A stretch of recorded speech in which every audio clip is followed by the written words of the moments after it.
Hi guys, your most welcome to your channel. This is Ashif Ali. बच्चों, last class में हमने partnership का मतलब समझाता था, क्योंकि पहला चैप्टर हमने स्टार्ट करा था तो उसमें पहली टर्म आई थी पार्टनरशिप।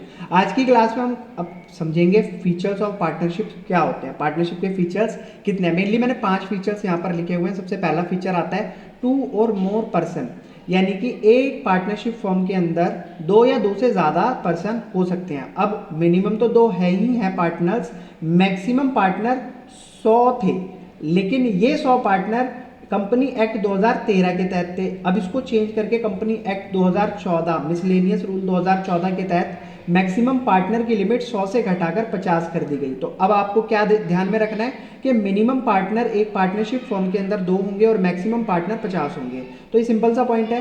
कंपनी एक्ट 1872 के तहत एक माइनर पार्टनर को भी हम कभी भी अपनी पार्टनरशिप फर्म के अंदर पार्टनरशिप में नहीं ले सकते।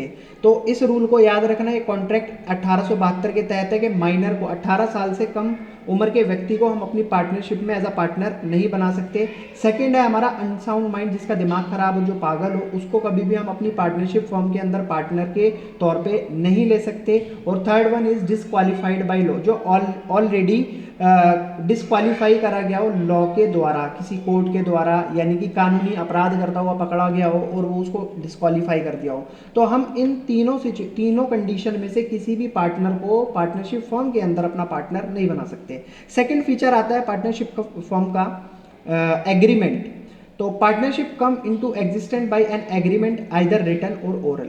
तो पार्टनरशिप कभी भी आप जब भी करोगे तो वो एग्रीमेंट से ही दो बंदों के बीच में पार्टनरशिप होती है। अब या तो वो एग्रीमेंट आपका रिटन में हो, आपका एक पूरा रिटर्न में एग्रीमेंट करा जाए, या फिर वो एग्रीमेंट हमारा ओरल में हो।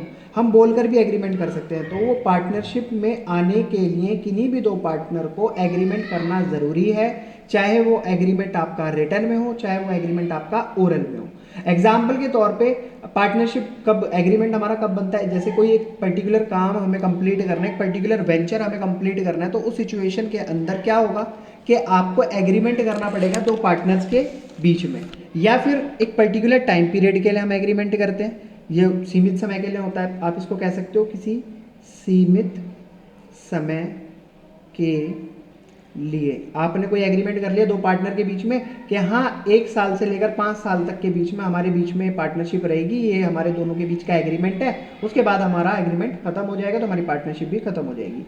Next one is at will, जब तक मन चाहे तब तक हम पार्टनरशिप में रह सकते हैं, ऐसा भी कोई हमारा एग्रीमेंट होता है। नेक्स्ट आता है हमारा रिटर्न एग्रीमेंट, जो इसमें हमने यहाँ भी देखा था। रिटर्न एग्रीमेंट होता है हमारा, मैं कह सकता हूँ इसको पार्टनरशिप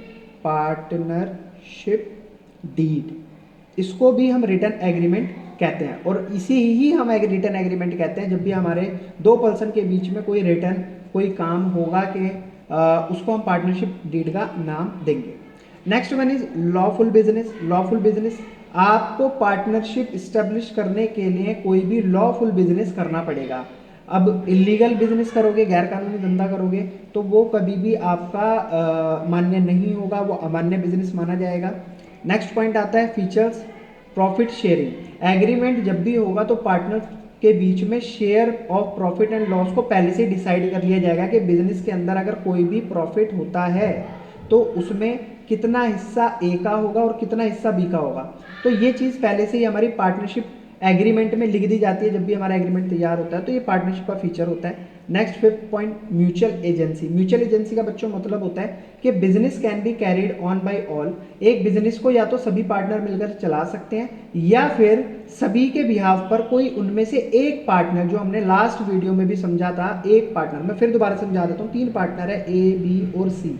ये तीनों पार्टनर एक पार्टनरशिप फर्म के अंदर फर्म को चला रहे हैं। अब एक कंडीशन तो ये कहती है कि या तो तीनों पार्टनर मिलकर बिजनेस को चला सकते हैं, या फिर इन दो के बिहाफ पर ये अकेला पार्टनर भी इस बिजनेस के अंदर काम कर सकता है। उसे हम कहते हैं म्यूचुअल एजेंसी। इसको शॉर्ट टर्म में अगर समझने की कोशिश करें तो partner are agent as well as principal. एक पार्टनर एजेंट भी हो सकता है और एक पार्टनर प्रिंसिपल भी हो सकता है। मान लो 2 व्यक्ति हैं फर्म के अंदर, जिसमें ये पार्टनर आज नहीं आया, ये पार्टनर छुट्टी पे है। अब ये वाला जो पार्टनर फर्म के अंदर आया है तो ये इसके बिहाफ का भी आज काम करेगा, ये वर्किंग रहेगा फर्म के अंदर। तो इसीलिए आज के लिए ये प्रिंसिपल है और ये इसका एजेंट। क्लियर है? तो इसे कहते हैं म्यूचुअल एजेंसी। ये सिचुएशन हमारी अपोजिट भी हो सकती है। हो सकता है ये पार्टनर ना आए और ये पार्टनर फॉर्म के अंदर आए और उस दिन ये वर्किंग हो, तो इसके बदले का सारा काम ये संभालेगा। तो इस सिचुएशन में ये प्रिंसिपल है और ये एजेंट, तो इसे ही हम म्यूचुअल एजेंसी कहते हैं। तो बच्चों ये थे हमारे पार्टनरशिप के फीचर्स, 5 फीचर्स मैंने आपको एक्सप्लेन करें। आई होप आपको बहुत अच्छे तरीके से समझ आए होंगे। अगर वाकई समझ आए तो प्लीज़ वीडियो को लाइक कमेंट शेयर जरूर कीजिएगा। फिर मिलेंगे बच्चों आपसे अगली वीडियो में अगले नए टॉपिक के साथ। तब तक के लिए धन्यवाद।